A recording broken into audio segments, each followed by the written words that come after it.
కాకినాడ నరసన్న నగర్ లో వేంచేసిన శ్రీ రుక్మిణి సత్యభామ సమేత శ్రీ పాండురంగ స్వామివారి ఆలయంలో వార్షిక కళ్యాణ మహోత్సవాలు ఘనంగా నిర్వహిస్తున్నారు. ఉత్సవాలలో భాగంగా హోలీ పండుగను పురస్కరించుకుని ఆలయం వద్ద ఆలయ భక్త బృందం కోలాటం కార్యక్రమం నిర్వహించారు. పెద్ద సంఖ్యలో మహిళలు కోలాటంలో లయబద్ధంగా కోలాట నృత్యం చేశారు. కోలాట బృందం, గాయకులు, వాయిద్య బృందం సహకారంతో జరిగిన కార్యక్రమంలో కోలాటం గురువు పర్యవేక్షణలో మహిళలు కోలాటం చేశారు. మహిళలు చేస్తున్న కోలాటానికి ఆలయ భక్త బృందం చప్పట్లతో వారిని ప్రోత్సహించారు.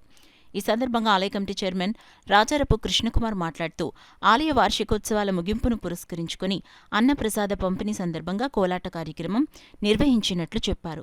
ఈ కార్యక్రమంలో మాజీ కార్పొరేటర్ రాజారపు వెంకటలక్ష్మి, ఆలయ కమిటీ సభ్యుడు రాజారపు భాస్కర నారాయణమూర్తి, సత్యనారాయణమూర్తి, సముద్రరావు, నాగేశ్వరరావు, నందికొళ్ల రాఘవులు దంపతులు, ఆలయ కమిటీ సభ్యులు, మహిళలు పాల్గొన్నారు. నరసన్నగర్లో వేచేస్తున్న శ్రీ రుక్మిణి సమేత శ్రీ పాండురంగస్వామి వారి కళ్యాణం మొన్న 20వ తారీఖున జరిగింది. ఆ వార్షికోత్సవాల ప్రకారంగా ఈరోజు అన్నదానం జరుపుతున్నారు. అలాగే ఇక్కడ ఉన్న మహిళలందరూ కలిపి పోలాటంగా వాళ్ళ ప్రదర్శన ట్రైనింగ్ అయ్యారు. దానికి ప్రకారంగా 2-3 ప్రదర్శనలు కూడా ఇచ్చారు. వీళ్ళ తిరుపతిలో కూడా మొన్న స్వామివారి దగ్గర ప్రదర్శన చేయడం జరిగింది. అలాగే మన గుడి దగ్గర కూడా ఈరోజు చాలా అద్భుతంగా ఈ యొక్క కోలాట ప్రదర్శన చేస్తున్నారు.